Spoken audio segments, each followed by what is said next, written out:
Bismillahirrahmanirrahim. Alhamdulillah wassalatu wassalamu ala Rasulillah wa ala alihi wa sahbihi wa mawalah ba'd. Kita lanjutkan dalil-dalil yang berkaitan dengan keberadaan Allah Subhanahu wa taala di atas arsy-Nya, di mana disebutkan yang terakhir tentang khutbahnya Rasulullah SAW pada waktu hari Arafah, pada waktu khutbah di Arafah, pada waktu haji wada.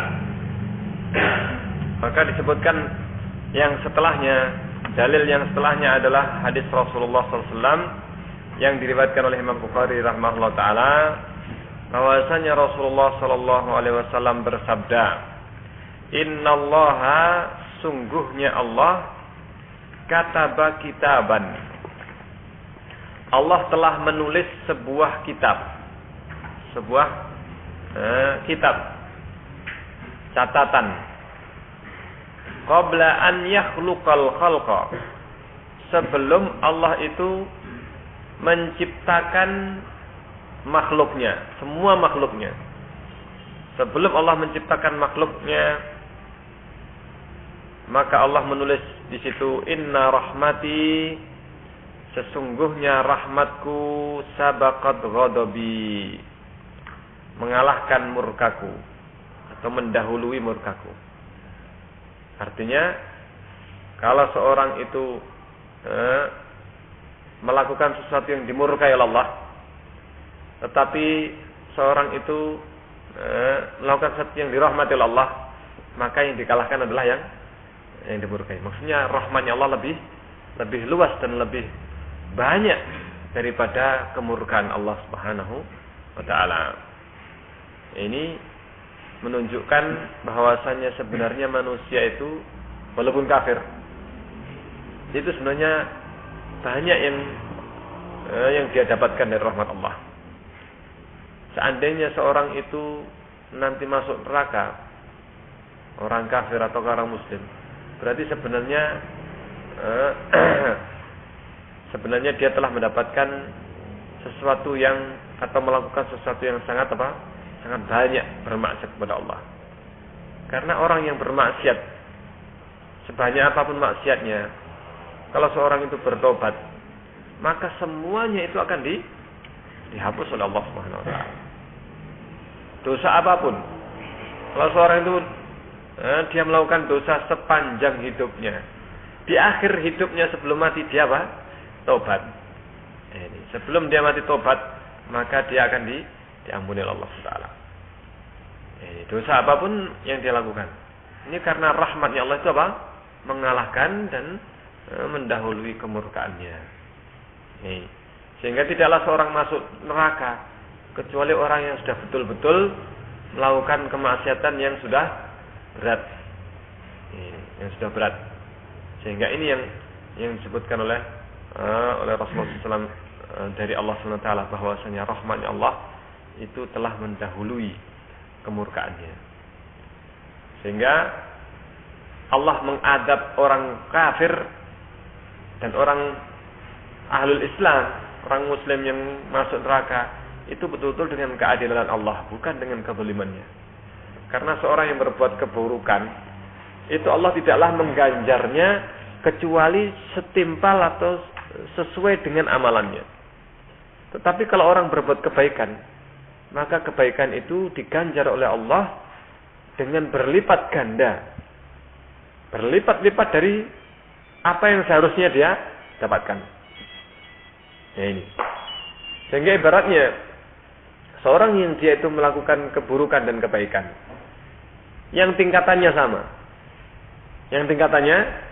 sama, seorang melakukan keburukan, keburukan, dan dia melakukan kebaikan, maka yang dia dapatkan keburukan, ganjarannya apa? Satu keburukan nanti yaumul qiyamah. Tapi ketika dia melakukan kebaikan, dia mendapatkan 10 minimal 10 ganjarannya. Berarti sudah seandainya sama-sama melakukan satu kebaikan, satu keburukan, maka tetap yang menang adalah kebaikannya. Kalau seorang melakukan 10 keburukan, dia melakukan satu kebaikan, maka seimbang. Minimal. Dan bisa lebih dari apa? Dari itu. Maksudnya apa? Kebaikan itu minimal 10 kali lipat ganjarannya. Dan bahkan bisa dilipat gandakan lebih dari 10 kali lipat. Ini menunjukkan rahmatnya Allah Subhanahu wa taala. Inna rahmati sabaqat ghadabi. Fahuwa maktubun. Tulisan Allah ini bahwasanya rahmatku mendahului murkaku ini tertulis indahu di sisi Allah Subhanahu wa taala. Artinya memang Allah telah menetapkan. Allah telah menetapkan untuk dirinya bahwasanya rahmatnya Allah itu mendahului murkanya. Fauqal arsy, tulisan itu ada di sisi Allah, fauqal arsy, di atas arsy. Di sisi Allah di atas arsy. Ini menunjukkan bahwasanya Allah berada di atas arsy. Karena tulisan itu di sisi Allah, di atas arsy-nya. Ya, di atas arsy-nya. Ini dalil yang ketujuh yang menunjukkan bahwasanya Allah berada di atas arsy. Yang kedelapan, waqala sallallahu alaihi wasallam. Rasulullah SAW bersabda, "Ala ta'manuni, tidakkah kalian itu percaya kepadaku? Wa ana aminu man fis sama." Padahal aku adalah kepercayaan yang ada di langit. Kepercayaannya yang ada di langit. Maksudnya apa? Aku kepercayaannya Allah. Akulah yang dipercayai oleh Allah SWT untuk menyampaikan risalah, untuk menyampaikan agamanya ini, agamanya Allah SWT. Kenapa kalian tidak percaya kepadaku? Ini hadis ini disampaikan Rasulullah SAW kepada para sahabat ketika mereka tidak puas. Ini salah satu riwayatnya, diantaranya ada seorang yang tidak merasa puas dengan pembagiannya Rasulullah SAW. Bagi ghanimah yang satu lebih banyak. Bahkan baru masuk Islam dikasih lebih banyak daripada sahabat yang sudah lama. Ini. Maka keheranan ini kenapa kok diberikan? Nah, lagi seorang yang dia itu malah justru merasa ini pembagian yang tidak adil. Maka Rasulullah SAW kemudian mengatakan, "Ala ta'manuni, tidakkah kalian itu percaya kepadaku? Wong yang di atas langit saja percaya kepadaku. Aku kepercayaannya yang di atas langit. Siapakah yang diutus oleh Allah SWT menyampaikan Al-Quran selain Rasulullah kepada manusia? Tidak ada yang lain. Rasulullah SAW yang diutus oleh Allah untuk menyampaikan Al-Quran, risalah terakhir. Risalah terakhir penutup para nabi. Ya'tini khabarus sama'i sabaha wa masa'a. Datang kepadaku kabar dari langit pagi dan sore. Pagi dan sore itu datang kepadaku, kepada Rasulullah SAW. Datang pagi sore. Artinya itu dipercaya oleh Allah untuk disampaikan kepada manusia. Ini kepercayaannya Allah SWT.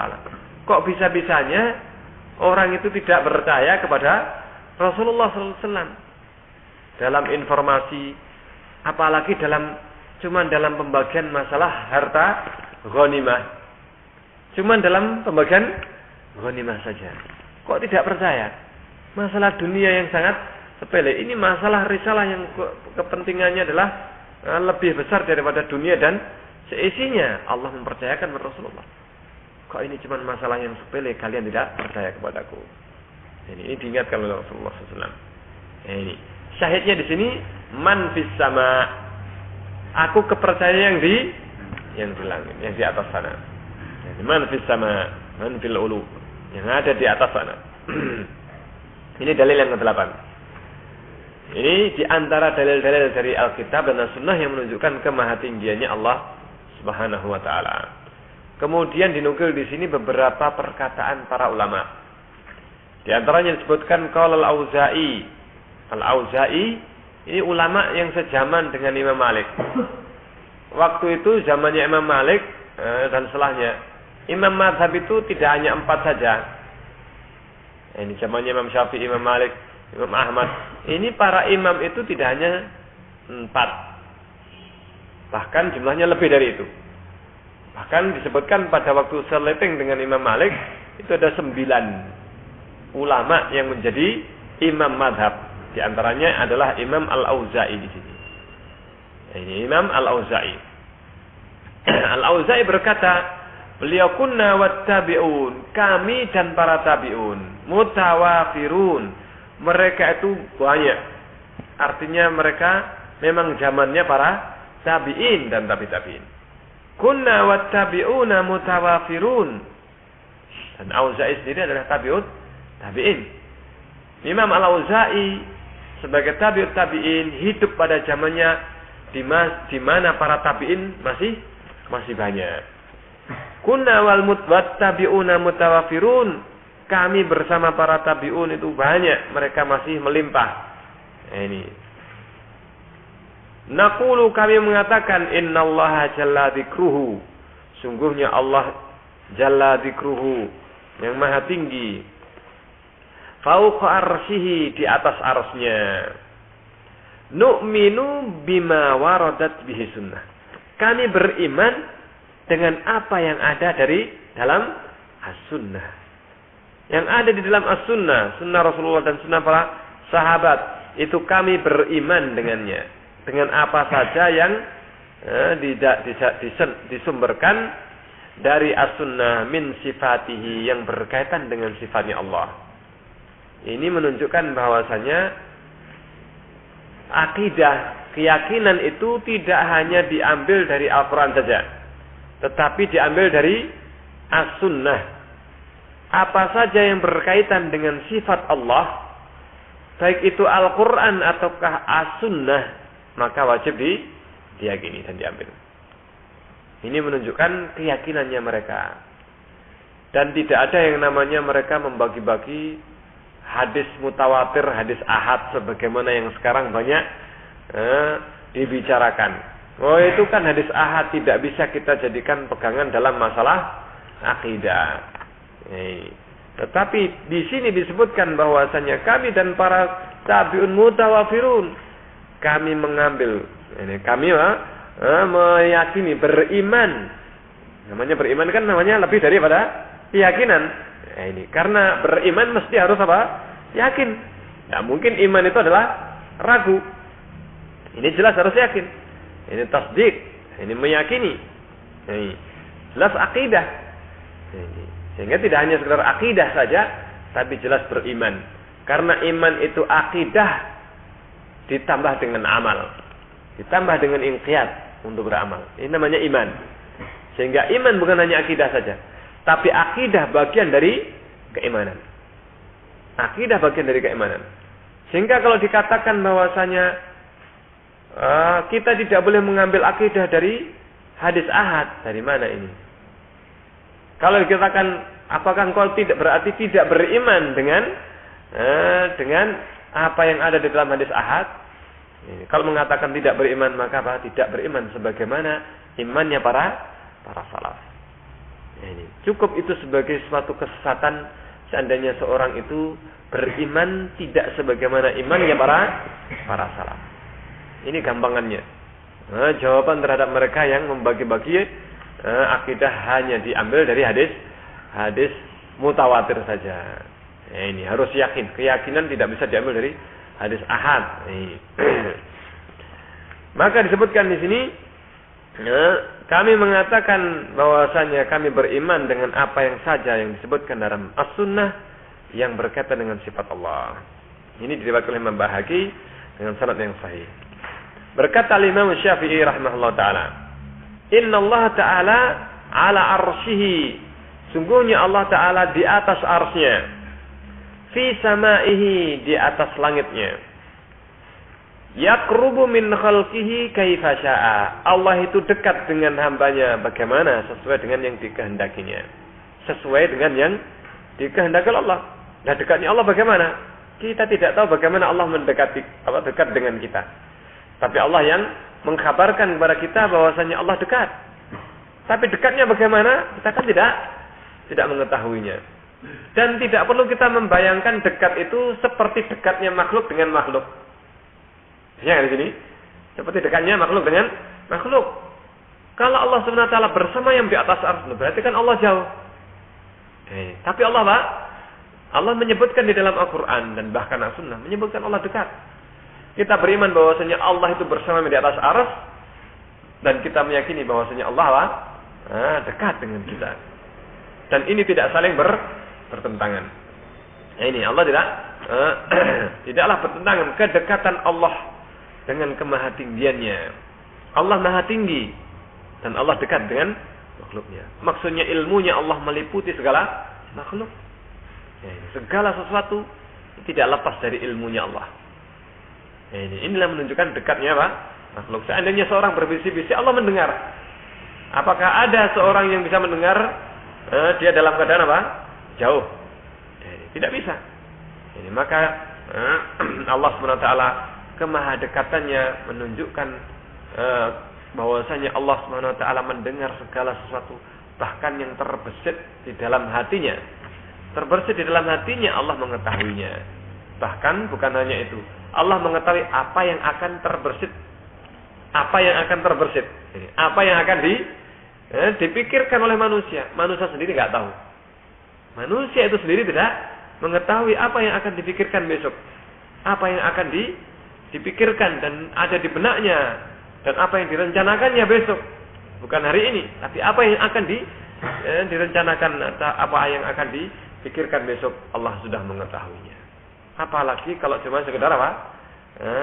Direncanakan hari ini atau yang telah direncanakan. Ini Allah Subhanahu wa taala mengetahuinya.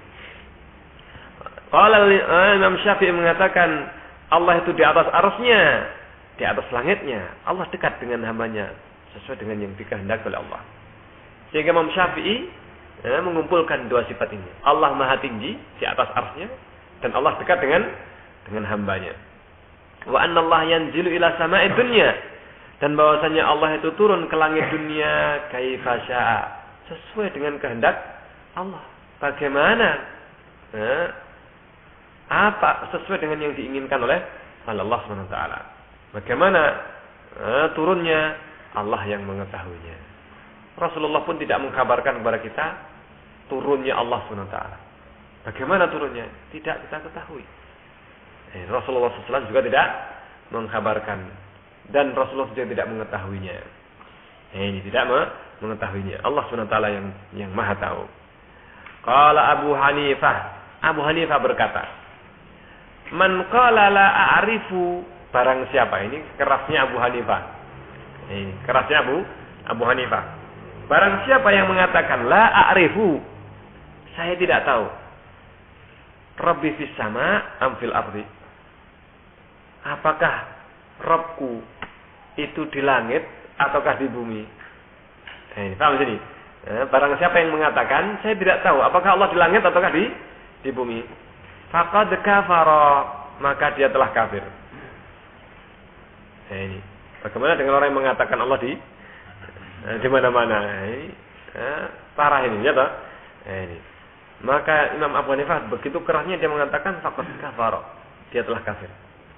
Lianna Allah yaqul, karena Allah berfirman, Ar-Rahmanu 'alal 'arsy istawa. Allah bersemayam di atas arsy. Nah, ini jelas menunjukkan bahwasanya Allah bersemayam di atas arsy. Nas, tidak ada makna lain. Bagaimana dengan orang yang mengatakan, oh Allah di mana? Oh ikhtilaf, diperselisihkan. Loh, Allah kok diperselisihkan di mana? Ya kan di sini. Apakah mungkin keberadaan Allah kemudian diperselisihkan? Ini satu hal yang tidak akan mungkin. Perselisihan pendapat para ulama di mana Allah.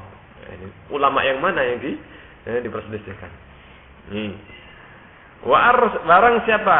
Wa arsyuhu fawqa sab'i samawat. Arsy-Nya Allah itu di atas 7 langit. Ini jelas. Di atas langit yang 7. Fa in qala. Nah, kalau ada yang mengatakan innahu 'alal arsy, Allah di atas arsy-Nya. Ini yang kalau ada orang mengatakan ketika ditanya di mana Allah, Allah di atas arsy-Nya. Walakin yaqul, tapi dia mengatakan la adri al arsyu fis sama'i am fil ardi. Arsy-Nya Allah itu di langit ataukah di bumi? Maka faqad qala wa kafirun. Ini juga kafir. Ini. Kalau begitu bagaimana dengan yang tidak mengatakan ini tadi? Wa huwa kafir, maka dia kafir. Li'annahu ankara annahu fis sama. Karena dengan demikian dia mengingkari keberadaan arsy-nya di atas langit. Karena jelas dalilnya arsy-nya Allah di atas langit. Faman ankara annahu fis sama faqad kafara. Maka barang siapa yang mengingkari arsy-nya Allah, singgasananya Allah di atas langit, maka dia telah kafir. Li'anna Allaha a'la illiyin. Karena Allah itu maha tinggi, yang paling tinggi di antara yang paling tinggi. Wa huwa yud'a min a'la la min asfal.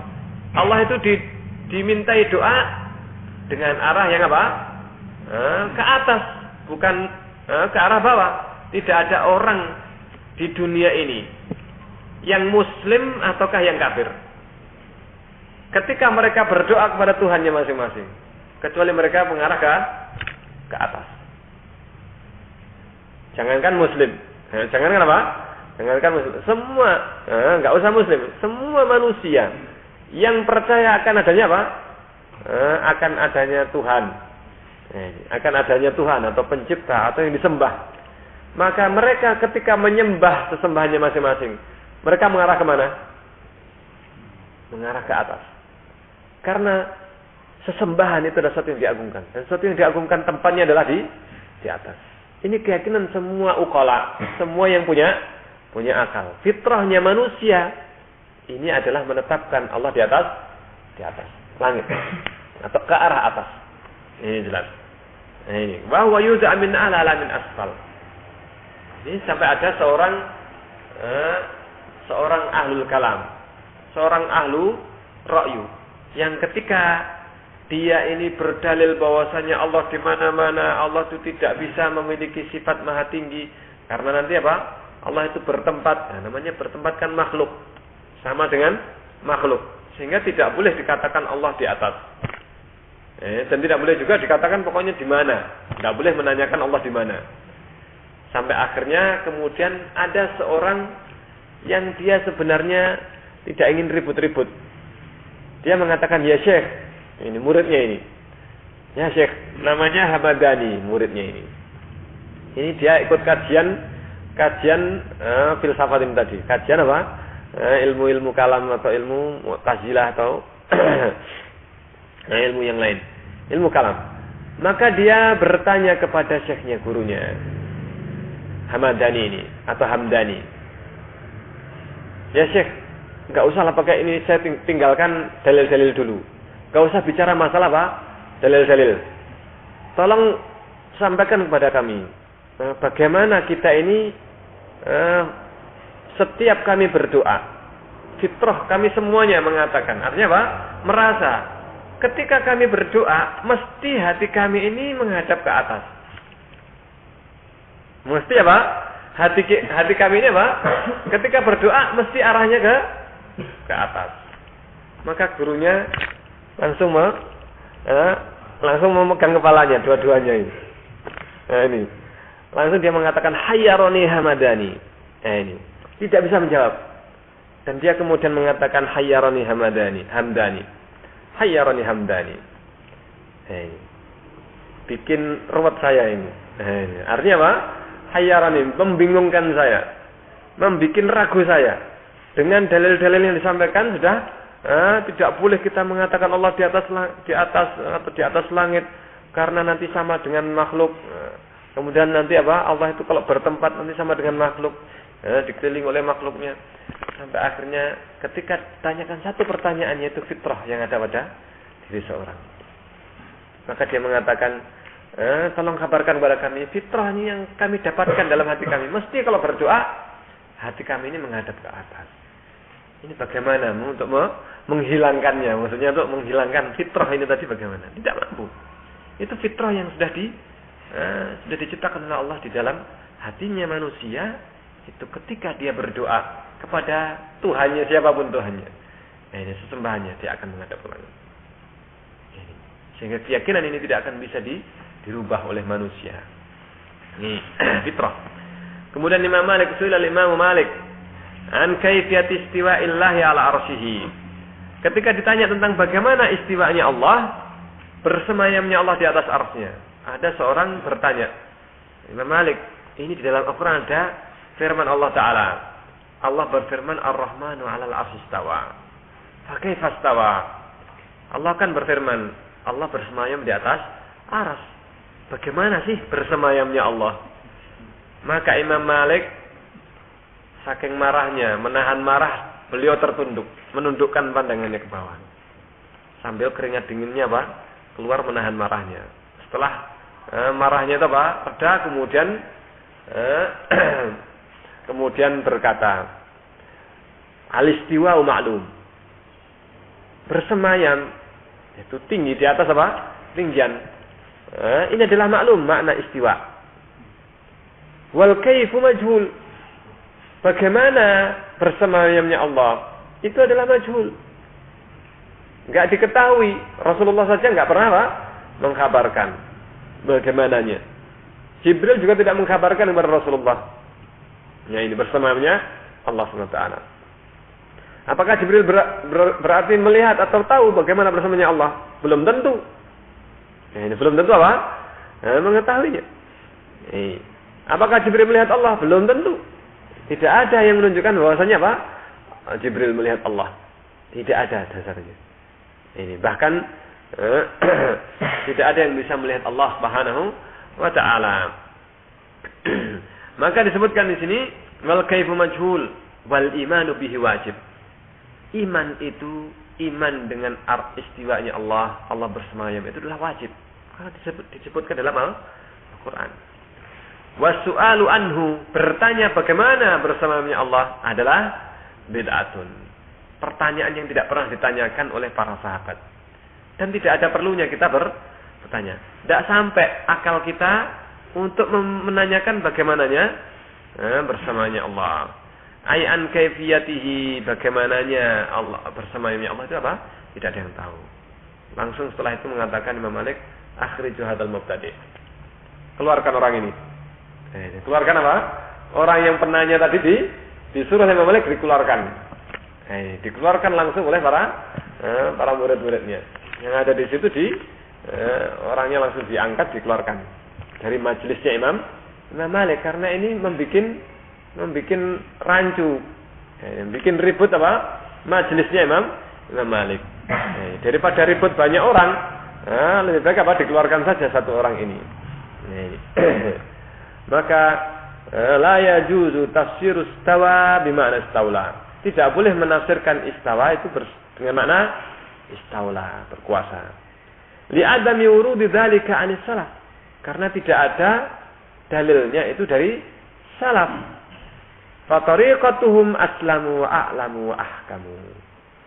Jalannya, metodenya mereka di dalam memahami sifat Allah itu lebih selamat, lebih a'lam, dan mereka lebih tahu tentang Allah daripada kita. Wa ahkam, dan lebih kokoh ilmunya mereka. Ibnu Qayyim al-Jauziyah berkata, Ibnu Qayyim, laqad amara Allahu al-yahuda an yaqulu hittah. Allah itu memerintahkan orang-orang Yahudi untuk mengatakan hittah. Nah ini hittah. Faqalu hintah. Maka mereka menambahkan apa? Nun. Hittah ditambah apa? Orang Yahudi menambahkan nun. Nah ini tahrifan, mereka dalam rangka untuk lari dari kata-kata hittah. Nah ini hintah. Wa akhbarana Allahu annahu, sementara Allah mengkabarkan kepada kita bahwasanya Allah istawa 'alal arsy. Faqala al-muta'awwilun, orang-orang yang suka mentakwil itu mereka mengubahnya dengan mengatakan apa? Istaula. Istawa ditambah lam. Kalau orang Yahudi menambahkan apa? Nun. Ini orang ahlu takwil, orang yang suka mentakwil Al-Quran menambahkan lam. Nah ini. Fandur, maka kata Ibnu Qayyim, lihatlah. Ma asbaha lamuhum. Nah ini. Alangkah serupanya lamnya mereka. Lamnya siapa ini? Lamnya ahlu takwil. Nah ini. Kaum muslimin yang mereka suka mentakwil Al-Quran ini tadi. Alangkah serupanya lamnya mereka. Allati zaduha, yang mereka tambahkan dalam istawa menjadi istaula, berkuasa. Binunil Yahud, dengan nunnya orang Yahudi. Dengan nunnya orang Yahudi yang merubah Taurat atau merubah perintah Allah untuk mengucapkan hintah ditambah nun. Ditambah dengan nun menjadi hintah. Ini gandum. Allati zaduha yang mereka tambah. Sehingga mereka menambah nun, orang ahlu ta'wil menambah apa? Lam. Ini. Sehingga mirip tasyabuh dengan mereka. Tahrif. Mentahrif Al-Quran sebagaimana orang Yahudi mentahrif perintah Allah Subhanahu wa taala di dalam Tauratnya. Sebutkan naqlahu Muhammad Al-Amin Syanqiti an Ibnu Qayyim. Jadi dinukil oleh Syekh Muhammad Amin Asy-Syanqiti rahimahullahu taala. Dari sini insyaallah dengan demikian jelas keberadaan Allah di atas arsy-Nya. Insyaallah kita lanjutkan pada kesempatan yang lain. Subhanakallahumma rabbana wa bihamdik asyhadu an la ilaha illa anta astaghfiruka wa atubu ilaik.